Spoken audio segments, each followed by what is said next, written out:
நானும் என் ஹஸ்பண்டும் கிளம்பி தாய் கிழவி படத்துக்கு தாங்க போயிருந்தோம். எங்கள் வீட்டு பக்கத்தில் இருக்க தியேட்டரில் நாளையிலேருந்து தான் ப்ளே பண்ணுறாங்க. நாங்கள் அதனால ஒரு 30 மினிட் டிரைவ் எடுத்து நாக் சினிமாஸில் போய் பார்த்தோம்.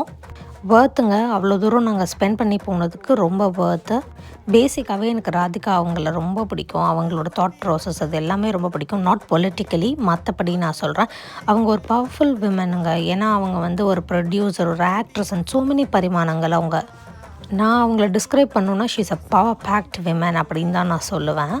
எவ்வளோ பேர் அவங்களோட காஃபி வித் டிடியோட இன்டர்வியூ பார்த்துருப்பீங்கன்னு தெரில. நான் நிறைய தடவை பார்த்துருக்கேங்க. ஸோ அவங்க வந்து ஒரு kind of inspiring women for other விமன்ஸ்ன்னு சொல்லுவேன். இந்த படத்தில் அந்த லாஸ்ட் 10 மினிட்ஸ் அவங்க ஒரு விஷயம் சொல்லுவாங்க. அதை நான் இங்கே பிரேக் பண்ண விரும்பலை. நீங்கள் எல்லாருமே போய் பாருங்கள். ஒரு பொண்ணுன்னா எப்படி வந்து நம்ம சேஃப் பண்ணிக்கணும் அப்படிங்கிறதுக்கான ஒரு எக்ஸ்ப்ளனேஷன் கொடுத்துருப்பாங்க. ஒண்டர்ஃபுல்லாக இருந்ததுங்க. கண்டிப்பாக பார்க்க வேண்டிய படம்.